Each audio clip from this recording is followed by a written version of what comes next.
My 23 female dad, 50 male, almost killed me and is asking for forgiveness? It happened around 10 p.m., and me, my dad, auntie and younger cousins were sitting at the patio. My brother, 11, was trying to catch his little chickens to put in the cage underneath the house, and there were moments where he almost hurt his head, but he never did.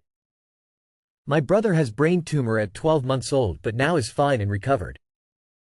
My dad started screaming and shouting at him to get out of there, because he was worried he would get hurt. My brother got annoyed at him and swore at him. That fueled my dad and grabbed the broom and lightly hit his thigh. My brother then went upstairs to my sister crying, sobbing, having a panic attack. My sister came down furiously. And keep in mind, the past 4 days my dad has been shouting at us for anything. My sister was telling my dad that you've made him cry, and that's literally flew upstairs, and I saw that he had cornered my brother in the room and my sister was in front trying to protect him. My dad was shouting so much and so aggressive I genuinely thought at any moment he would kill my brother. I lost it and screamed, "Don't you dare touch him." That's when he charged at me and I ran outside in the garden. I stopped because I didn't think he would hurt me in public, in front of family members, busy road, neighbors nearby. I saw my mum grabbing his face, trying to stop him, but she shouldn't. Then he pushed my face onto the cement, grabbed my hair, tried to punch my face, but I thankfully let him miss and protected my face. He then started to drag me by my hair across the garden to inside. My auntie and mum tried get him to let go, but he wouldn't. When I saw I was near the door, I screamed for help and the police. That's when he stopped. Got his car keys and left because he was worried the neighbors would call them. I was left on the floor. I touched my head because it was so painful and I lose a ball-size amount of hair. My sister threw a good hard bunches at him before he left, but he knocked her down. This happened 3 days ago, and the next day, I had a mental breakdown. Nothing like ever before. I was throwing myself at the wall, trying to hurt myself, saying I want to end my life. I have nothing to live for. I was screaming and shouting, it didn't even sound like my voice. I was taken to a psychiatric hospital and given medication. I didn't tell them about my dad because would have been arrested. Unfortunately, this isn't the first time. Back in September last year, my dad lost it because he found a plate in my sister's room and got angry about it. I protected my sister and he punched my door and left a hole. Now he's crying like a baby and asking me to forgive him. I don't know what to do. Domestic abuse isn't something to be taken lightly. Get away from him and get help. Wow. If I were you, I would stop reading any posts here and call the police and the Department of Child and Family Services. This is not good. And if he escalated this quickly regarding something fairly benign, I worry about what he would do on something a little more serious. Remember that not only is this about the way he treated you, but the actions he took on your brother and sister as well. You most likely have a severe concussion and need to go to a neurologist or emergency medicine doctor. Tell them everything. It starts a paper trail. You won't be the last family member he physically hurts until your mom leaves him. If she refuses to leave him, make sure to tell her you won't show up to her funeral after he kills her. But you will make sure if he lays hands on your siblings, the whole world will know that her cowardice is the reason they are in the hospital or dead. Dude, you don't want to get him arrested? Get him arrested. Don't leave your siblings with that monster. He may be your dad, but think with your head here. He's not safe to be around. He might kill someone one day and you'll regret you never reported that. You have evidence. Remove this criminal from around children. File charges. He will kill one of you, and probably sooner than later. That's how my dad was growing up. I'm so sorry you're going through this. I only got away cause he killed himself instead. I hope you get the fuck out of there any way you can. And get a protective order ASAP. Help me, 34F. See it from my husband's, 37M, POV? My husband, 37M, and I, 34F, have been married 2 years. He is one of 6 siblings, second oldest. His father left when he was a teen, and has since become the de facto patriarch of his immediate family. See notes below. We're at the point where he'd like to start a family, but the math isn't mathing for me. Where do married couples draw the line between supporting their immediate family and their marriage? Yes, he is Latino. Notes 1. He bought a house before we met at a great price and we have very low COVID interest rate. We can't sell. He rents out the majority of it at about half the market's rate to two of his adult siblings and his parent. We live in attached mill quarters. We can't afford to buy a brand new house, HCOL area, for the purposes of having child, rent, and he is adamant that he will never ask his siblings, parent to move out so he and I, and child, rent, can occupy the entire home. 2. His parent, 56F, has little to no retirement savings and is not financially savvy. I expect that providing for her will become our duty when she retires. He is the only sibling who is financially stable. I feel immense guilt for having the cake or eat it position. This topic has been the root of almost all of our arguments. But I don't see how it's financially feasible to subsidize others' lives plus have child, rent. I'm afraid that he or I will regret not having kids, and or resent his family for it. I don't think you need an alternate perspective.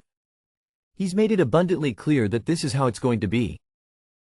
So your choice is to accept it or not. If you want kids, then you will either have to make do or move on and find someone else. Multi-generational homes are quite common in many cultures and can work in your favor for childcare, for example. But it's not something I'd be okay with personally. Move his mom into the mother-in-law suite you are residing in and take over her side of the house. I would sit her down and say, hey, we want to start a family, we need more room. How old are the siblings? Are they working? Maybe they can move into an apartment together. Don't have children right now if it doesn't seem right. It's better to regret not having kids than regret having them in this situation.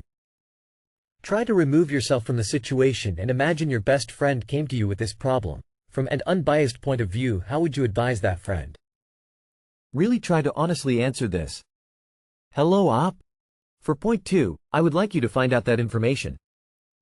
And, has she been paying into Social Security, if in America, or has a similar version of this wherever y'all are from? I had children with a guy from a similar culture in terms of providing for the whole family. He has sent a fair amount of money home over the years. He supported one nephew for several years while he studied abroad. He and his brothers pays for all but everyday expenses for their mother. One nephew was going to come to study here and we would have housed that nephew and paid for everything had he come.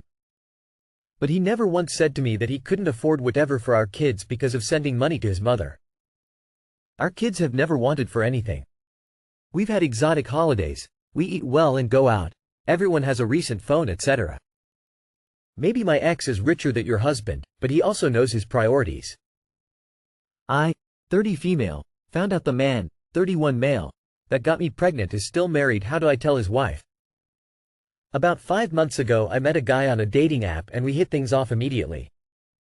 He told me he had recently got out of a relationship with his baby mama after 8 years. Yes, I know this should have been my first red flag, but I'm stupid. But I recently found out they are actually still married. He claimed it was only for insurance purposes only since she has no job. Now I'm pregnant by him even though I'm on birth control and he's dropped all contact with me. I found her on IG and I feel like I need to tell her but I just don't know how to because I don't want her to be angry but we were both played like a fool. I don't plan on keeping the child but I still feel like she should know. How can I tell his wife without her hating me or causing any drama between her and I? Too long did not read. I'm 30 female, pregnant by a man, 31 male. I did not know was married. How do I tell his wife? I don't want her to be angry. People get angry when they find out their husband cheated on them, but that anger hopefully won't be directed toward you too much, if you explain very clearly that he manipulated you into believing he is single. How can I tell his wife without her hating me or causing any drama between her and I?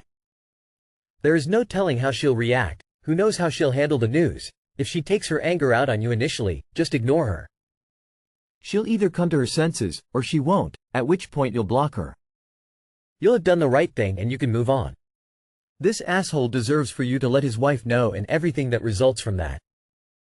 You can't control how she feels. Best you can do is provide the evidence you have.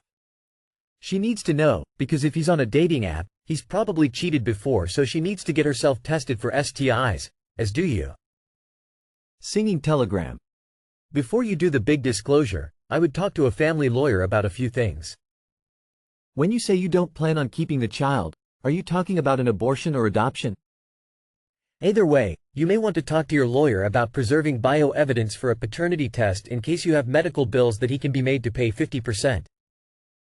A year and a half ago, I had someone reach out to me on Facebook. Asked if I was married to my husband and all that. I was never mad at her, just at him. She didn't know.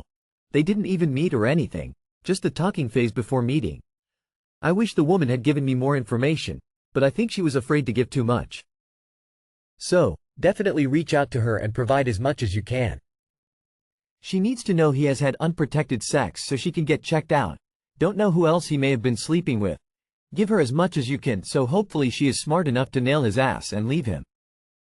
I, M28, think I'm about to get cheated on by my girlfriend, F28. What do I do? I could really use some solid, clear-headed advice and support RN. I've been dating my girlfriend, F28, for over a year now. While the honeymoon phase has ended, it's been the healthiest relationship of my life so far. We've done a lot for each other, and even worked together sometimes. We currently live together, and are in the middle of planning a big move together to another state. To get straight into things, she recently met some guy while on a freelance job who she used to know in college. Not even know well, but knew off. She did come home tell me about it, but just the way she described it rubbed me a weird way. I looked up his social media, and of course, he's handsome as hell, and overall 100% her type of guy. Still, I didn't think too much of it. Today, she left the house after being in kind of a sour mood. I genuinely needed her computer for work reasons, but, not even going to make excuses for myself, my curiosity got the better of me, and I checked her Instagram. Normally wouldn't, but it was just this gut feeling. I wanted to see if she was talking to that guy. And it turns out that yes, she has been, for the last couple days, on and off. She reached out to him first. The conversation was flirty, him asking her if she was around this summer. She replied that she was, and flirtatiously said that she'd like to meet him for drinks sometime. She even proposed a night early next week. He said he might have work obligations but would try to make it happen. This is all I have for now as far as evidence. Now, here's my problem. That's not really the most damning evidence at all, is it? Hardly enough to end things or call her out for attempting to cheat. But my gut is screaming that this isn't good. While I believe she does love me, I've always suspected she's the type to have her cake and eat it too, so to speak. I think she's going to cheat. Some context on that suspicion. When we first got together, she had a boyfriend. Normally this would be a huge red flag from the get-go, but it didn't bother me in the end because they had been breaking up on and off for about a year, already had been living in different states, and it truly seemed like they had ended things a long time before, just hadn't officially cut the tie. When we saw each other the next time, I said it was wrong that it was still technically cheating, and she broke up with him right away. As we got more serious, I was still extremely clear that this had still somewhat bothered me, and she went to extreme lengths to reassure me this was not typical of her. And that was that, until this. I know I could tell her what I saw and explain my concern, but she would probably just reassure me that it's not the case, and then would not go see him at all, double down that there was just platonic intentions, and I couldn't really do much about any of this. My obvious concern is that I'm about to literally drop everything and move to another state with her. And when that happens, she will be traveling a lot back here for work, and if she doesn't do it now, she'll do this kind of thing with someone the next chance she gets. One last thing. We are in the middle of working on a huge work project together until early August. It's a big deal for my career, and I need to work closely with her in order to see it through. Just my luck. She came home, somehow immediately sensed something was up. Possibly knows I was looking through her computer. Vibes are clearly off, but I'm trying to erase any suspicion that I saw what I saw. So, what the hell do I do? Wait and see? Let her cheat? And if she does, then what? Wait another 2 weeks to finish the project? How would I even keep my cool? I'd love to consider the possibility that I'm overthinking everything, and maybe I am. But again, my gut is telling me this is exactly what it seems to be. If all goes to plan, you are going to become her ex-boyfriend soon. Just like her previous boyfriend. She's asking him out on a date. You need to come clean and tell her what you saw and dump her. Since you have to work with her for a few more weeks, keep your mouth shut. Continue to monitor her Instagram and find out when and where they are supposed to meet. Follow her there to see if she meets up with him. If she does, then you know what kind of person she is. She's the kind of person that will meet up for a date with a dude without telling you. Don't say anything until your project is done in a few weeks. Once that's finished, dump her and move on with your life. This is my number one rule. If I don't trust my partner to be around other girls without him trying to initiate anything, then I'm breaking up with him. Last thing you want to do is be the fool who's twiddling his thumbs in hopes it doesn't happen. It's going to happen, and if not with him, then with someone else. You'll be paranoid. You'll constantly question about her next male friend. You'll be wondering where she's really at when she's not home. Who's making her smile or laugh while she's on her phone? It's better to just break it off with her. I may get downvoted for this, but why are people in committed relationships going on dates with other people? If you respect the person you're with, why spend time with someone of the opposite sex one-on-one? You'll lose them how you get them.